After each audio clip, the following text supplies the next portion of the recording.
everybody. Today we're going to use classes to define simple objects in Java, but we're going to do a little bit more than what you learned in Intro Java. I think in Intro Java, you thought about objects as containers for variables that are related to each other. So if we're going to make one of those like player versus player games where you can fight each other in rounds, maybe every player object should have a name and a type, like a warrior or a thief or a mage, and a strength and a dexterity and a cunning. And it might be like, if the warrior is really strong, but the mage has high dexterity, then it doesn't matter that the warrior is so strong because the mage will always dodge the attack because it's very dexterous. Things like this. Okay, so in Intro Java, maybe you would define a class like this, and maybe you'd have a constructor.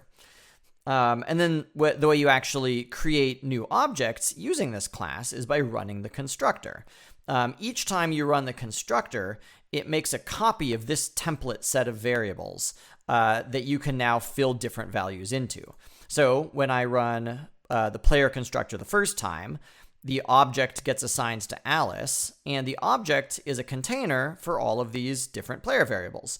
And then when I run the constructor again for Bob, Bob points at an object that contains its own different set of variables. Right now, because our constructor didn't take any inputs, all of the variables have default values. So the default value for a string is null. The default value for an int is 0. But as you hopefully know, you can actually set those variables using the dot notation. So here, Alice is a player variable. And if I say Alice.name equals Alice, that assigns the string Alice to the name variable inside Alice. But if I say Bob.name, that assigns to the name variable inside Bob. So the first word here before the dot is the player object, and then after the dot is the name of the variable inside the player. So each player gets its own set of variables.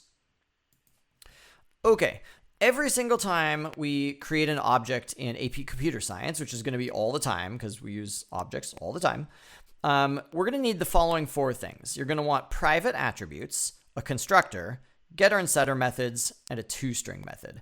And you probably don't know what 3 of those 4 things are, but that's what we're going to cover hopefully rapidly in this video. And then if you want to type along, I'll make a type along video right afterwards. So let's dive right in. Inside the player class, if you add the word private right before each of your variables, what that means is that now those variables cannot be accessed outside of the player class. A different way of saying this is that the player object is going to be responsible for its own variables. Whenever they need to be changed, it's the player object that will actually do the changing because it's not going to let anybody else mess with its own variables.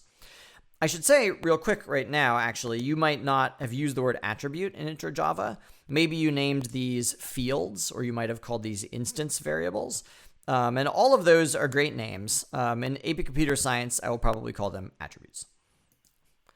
So as soon as you make your attributes private, you can't do this anymore. You can't say a.strength equals 10 in order to set the strength of the A object. And the reason why is because strength has become private.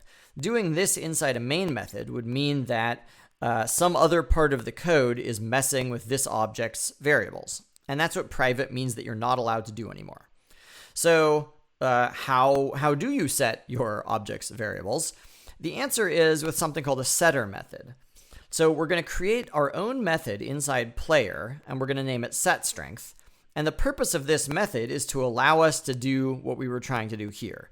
It's going to allow a different part of the code to make a request of the object, and it's going to request that the object set a new value for one of its variables. So here, we're going to ask the A object, I would like you to set your own strength to this new value of 8. Well, how does that actually work? The way it works is you actually have to create that method inside the player class. So we'll say public void set strength. It takes an input that will be whatever we want the new strength to be. And then first we'll check to make sure that the new strength is more than 0 because we don't want to let somebody else set this object's strength to be negative. But as long as the strength is positive, we'll take that input strength and we'll assign this.strength, which is the attribute, the new value. So this shows one of the reasons why it's actually good to make all of your attributes private. If your attributes weren't private, other parts of the code could set your variables to be whatever values they want, even values that don't really make any sense, like -10.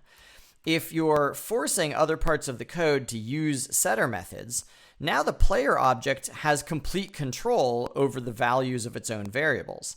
It doesn't just have to blindly set its own strength to whatever the input here is. It can actually check to make sure it's a value that makes sense. There are other really good reasons for making your attributes private, but they're a little bit more complicated, and we'll encounter them in due course. When you make all your attributes private, you not only can you not change them, but you actually can't access them in any way. So this is also no longer allowed. I can't make a new player and then have a print statement where I print that object's strength. And again, the reason is private. So the solution is a getter method, which is sort of like the opposite of a setter method. A setter lets us request that the object set a new value for the variable. A getter method looks like this. I've created a player, I have a print statement, and I'm asking that object to get that object's strength. And the way the getter method works is it actually returns an integer that is the value of that object's variable. So it's just a way for other parts of the code to get the values of your object's variables. And in order for that to work, you have to define all of those methods inside your player class. All right, so here's the player class so far. We have made the attributes private, and now we've got getName and setName, and getType and setType, and getStrength and setStrength, and getDexterity and setDexterity, and cunning wouldn't fit on the page. And maybe you're thinking, oh my god, why would you make us type so many methods? And the answer is you don't have to type all those methods.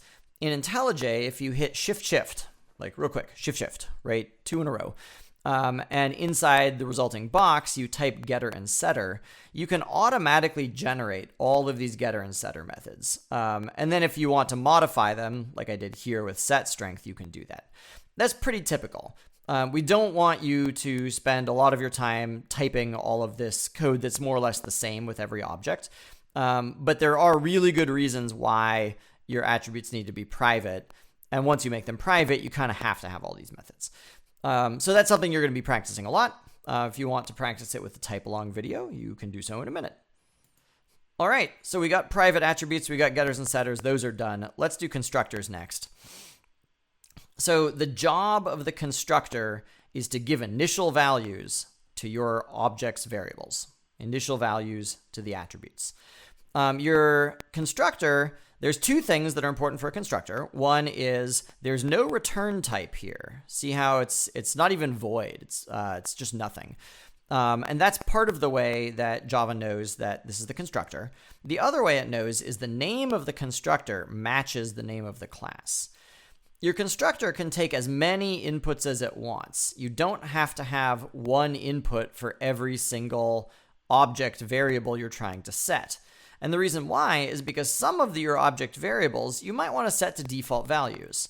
So here, my player constructor is taking two inputs for name and type, and I take the name and I set this.name, which is the attribute for my player based on the input name. Same thing for type, but then strength, dexterity, and cunning are all set to 0 as default values.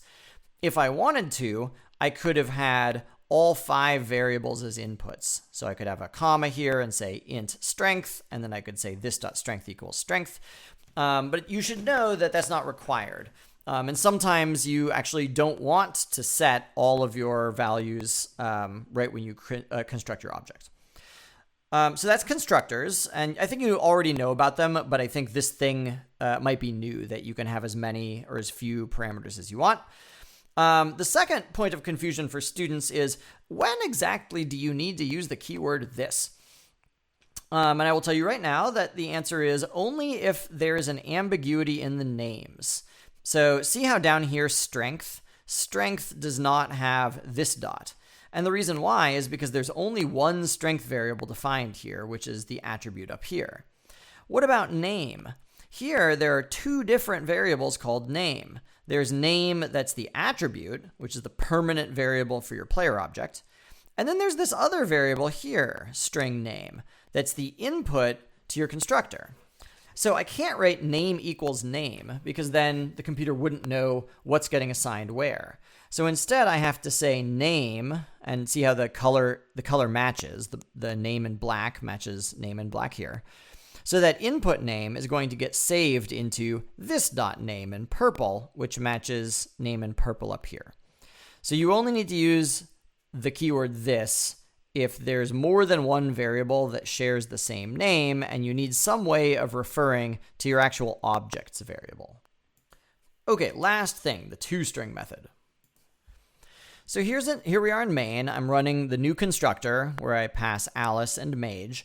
And you would hope that if you put the A variable, which is a player, inside a print statement, it would display something sensible. In fact, it does not. What it displays is a bunch of gobbledygook that looks like a memory reference. But we don't really usually want to see a memory reference. So one solution is inside the player class, you can define a toString method. This is a special built-in method that gets run automatically whenever your variable is inside a print statement. So this line of code right here is actually secretly saying a.toString. And what the toString method does is it returns a string, which is you deciding how you want your player object to display itself. Think about it this way. Think about we're converting our player object to a string. That's what toString is about. So my toString, I have the name of my object and the word the and the type. And so now if I run the code here, if I just say print line A, it will display Alice the Mage. All right, that's it. So every single time you make an object in AP Computer Science, you're going to need all four of those things. It's not as painful as it seems like it might be, because you can type them pretty fast and a lot of stuff gets auto-generated for you. Go ahead and follow the follow-along video if you want, or if you don't care about the follow-along video, then jump straight into the problems. Thank you for listening.